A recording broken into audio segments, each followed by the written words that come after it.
Hello நண்பர்களே, தேவன் உங்களை ஆசீர்வதிப்பார். இன்று மீண்டும் இந்த விசுவாசத்தில் நாம் இணைந்திருக்கிறோம். எனவே வேலை செய்பவர்களுக்கான இந்த நிகழ்ச்சியில் நாம் தொடர்ந்து ஜெபிக்கலாம்.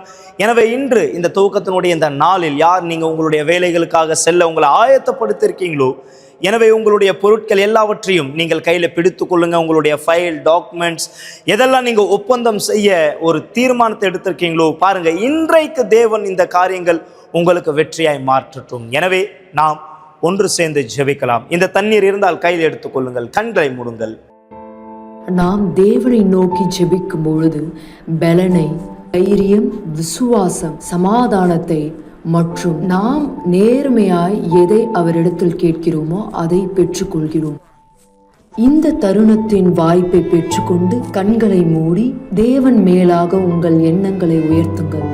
இதுவே ஜெபம் செய்ய வேண்டிய நேரம்.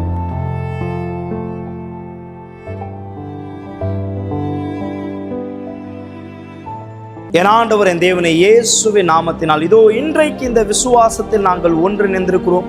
யாரெல்லாம் தன்னுடைய வாழ்க்கையில் என் தகப்பனை இன்று வேலை செய்வதற்கான இந்த நிகழ்ச்சியில் இந்த தொடர் ஜெபம் மீண்டும் மீண்டும் நாங்கள் இதை செய்கிறோம். என் ஆண்டவரே, உம்முடைய ஜனங்களுக்கு நீர் இந்த வெற்றியை கொடுக்கும்படியாக ஆண்டவரே, இதோ இந்த துவக்கத்தினுடைய இந்த நாள், அதாவது வேலைக்கு செல்வதனுடைய இந்த நாள், என் தேவனே, இந்த காரியங்கள் யாவையும் நீர் பூர்த்தியாக்கும், யாவையும் நீர் சரியாக்கும், யாவையும் நீர் தெளிவாக்கும் ஆண்டவரே.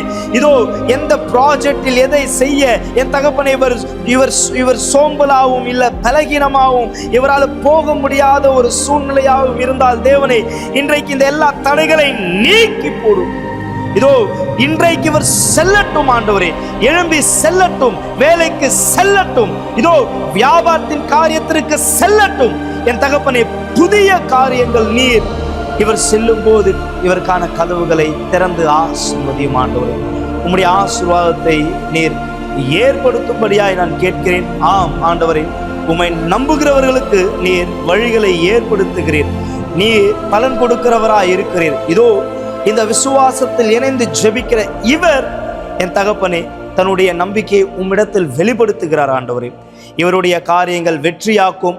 இயேசுவின் நாமத்தினால் இந்த தண்ணீரை ஆசீர்வதியும் ஆண்டவரே.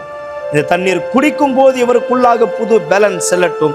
இதோ இவருக்குள்ளாக புது பலன் இருந்து இவரை வழி நடத்தட்டும். எல்லா தடையிலிருந்தும் இவரை விடுதலை செய்யும் ஆண்டவர். இதோ இவருடைய எண்ணங்கள் போய் செய்வதற்கான எண்ணங்களாய் மாற்றும்.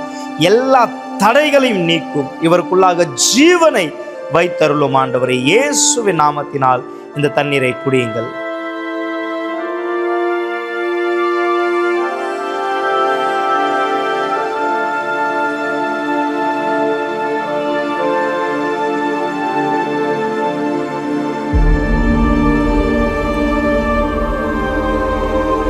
இன்று தேவன் உங்களை ஆஸ்வதிக்கிறார். உங்களுக்கான கதவுகளை அவர் திறக்கிறார். தேவன் இதோ இவர் செய்கிற இந்த காரியங்கள் வெற்றியாய் மாற்றும்.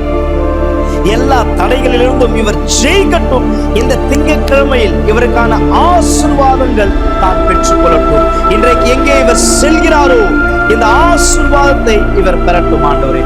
உம் நாமம் மகிமைப்படும் சாட்சியாய் நீர் இவரை மாற்றும்படியாய் கேட்கிறேன். இயேசுவின் நாமத்தினால் விசுவாசத்தால் சொல்லுங்கள், ஆமேன், ஆமேன். உறுதியாய் நம்புங்கள்.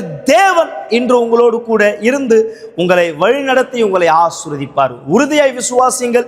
எனவே இன்றைக்கு இந்த திங்கட்கிழமையிலே உங்களுக்கான ஒரு ஆலோசனை. தேவன் உங்களுடைய வார்த்தையின்படி உங்களை ஆசீர்வதிக்கணும் விரும்புகிறார். ஆனால் உங்களுடைய வார்த்தையின்படி ஆண்டவரை நீங்க கவலைப்படுத்தாதீங்க. உங்களுடைய வார்த்தையின்படி நீங்க ஆண்டவரை வருத்தத்துக்குள்ளாக்காதீங்க.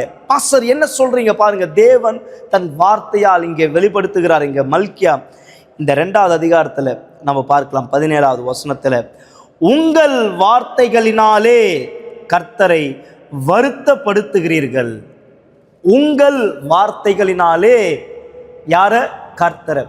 எனவே தேவனிடத்துல நீங்க என்ன வார்த்தையை கொடுக்கிறீர்களோ நிறைவேற்றக்கூடியவர்களாக இருங்க.